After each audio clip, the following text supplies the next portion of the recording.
जय हिंद दोस्तों। NCERT study with Pankaj sir में एक बार आपका फिर से हार्दिक अभिनंदन है।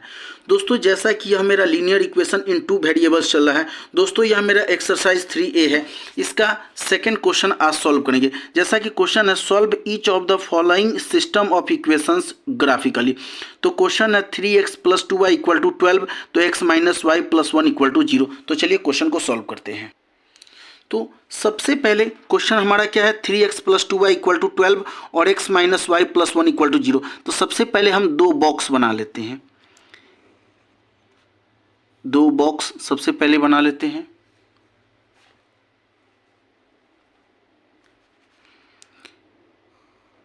यह मेरा हो गया x और ये हो गया y, और इसको तीन खंड में क्या करेंगे, हम बांट लेते हैं। फिर एक और बॉक्स, ये दूसरे इक्वेशन के लिए एक और बॉक्स बना लेते हैं, और यह मेरा हो गया x खंड और ये हो गया y। इसको भी तीन खंड में आपस में बांट लेते हैं। चलिए अब क्वेश्चन को सॉल्व करते हैं।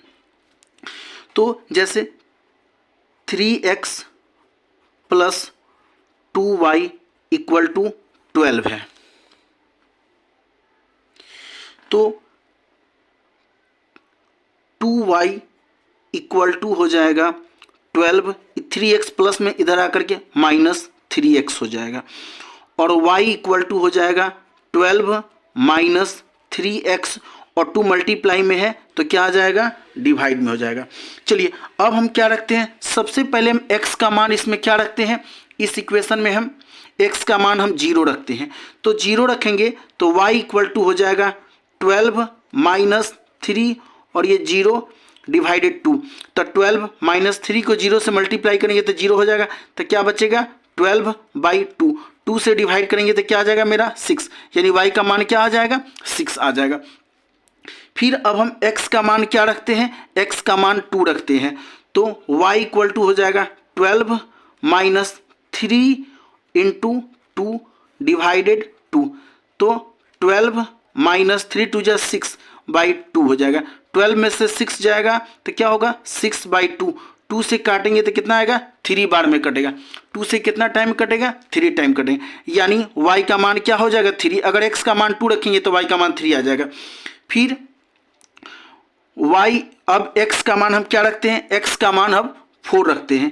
x का मान 4 रखेंगे तो y = क्या हो जाएगा 12 - 3 × 4 / 2। तो y = हो जाएगा 12 - 4 × 3 = 12 / 2। 12 में से 12 जाएगा तो क्या हो जाएगा 0 / 2।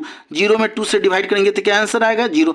इस तरह से ये मेरा फर्स्ट इक्वेशन सॉल्व हो जाता है। सेकेंड इक्वेशन जो है x - y + 1 = 0।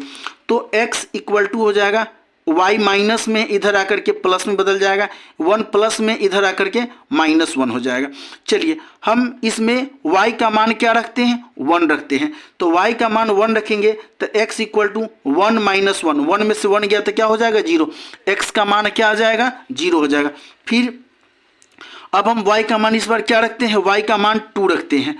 तो y का मान 2 रखेंगे तो 2 - 1, 2 में से 1 जाएगा तो x = क्या हो जाएगा, x = हो जाएगा 2 में से 1 गया तो 1, यानी x का मान हो जाएगा 1। फिर हम क्या रखते हैं, y का मान हम 3 रखते हैं। तो जब y का मान, यदि हम यहाँ पर 3 रखते हैं, y का मान 3 रखते हैं तो x = हो जाएगा 3 - 1, यानी x = क्या हो जाएगा 2 हो जाएगा, यानी x का मान मेरा क्या हो गया 2 आ गया।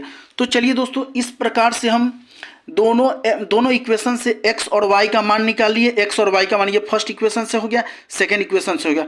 अब इसको हम क्या करते हैं, ग्राफ पे सॉल्व करते हैं।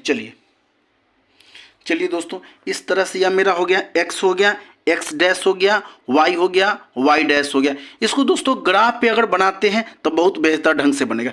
तो चलिए, और यह मेरा हो गया 0 हो गया। सबसे पहले फर्स्ट इक्वेशन से x का मान क्या है 0 है, और y का मान क्या है 6 हो जाएगा। तो 1 2 3 4 5 6, यानी ये पॉइंट हो गया मेरा 0 और 6 हो गया। चलिए सेकेंड है x का मान मेरा क्या है 2, तो 2 और y का मान क्या है 3, तो 2 यहाँ पे आ गया और 3 हो जाएगा, y का मान 3 है तो 1 2 3, यानी यह पॉइंट आ जाएगा। ये हो गया मेरा 2 और 3 हो गया। चलिए अब x का मान फिर क्या है, 4 है, तो 1 2 3 4 ये पॉइंट है, और y का मान क्या है 0, तो ये मेरा हो गया 4 और 0 हो गया। चलिए अब इसको हम क्या करते हैं, ग्राफ इसको सॉल्व करते हैं स्केल के माध्यम से। चलिए तो इसको हम क्या करेंगे, इसको आपस में मिला देते हैं। चलिए अब ग्राफ पर दोस्तों बनाए थे, कितना बेहतर ढंग से मिल गया सब। तो इसको हम लिखेंगे इक्वेशन, फर्स्ट इक्वेशन जो था, फर्स्ट इक्वेशन था 3x plus 2y equal to 12 हो गया। चलिए अब हम सेकेंड इक्वेशन में आते हैं। तो सेकेंड इक्वेशन में x का मान था 0, x का मान था 0 और y का मान था 1, तो 0 और 1, 1 यहाँ पे आएगा, ये हो गया 0 और 1। और फिर सेकेंड मान था, x का मान था 1, तो x का मान 1 यहाँ पे आ जाएगा, और y का मान था 2, तो y का मान 2, यानी यहाँ पे हो जाएगा 1 और 2। फिर x का मान क्या था, x का मान था 2 और y का मान था 3, तो 2 और 3 यहाँ पे आ जाएगा। चलिए अब इसको हम क्या करेंगे, इसको आपस में मिला देते हैं। तो दोस्तों इसको हम इस तरह से मिला दिए। चलिए तो सेकेंड इक्वेशन मेरा क्या था, इस प्रकार बन जाएगा। सेकेंड इक्वेशन था मेरा, सेकेंड इक्वेशन था x minus Y plus 1 equal to 0।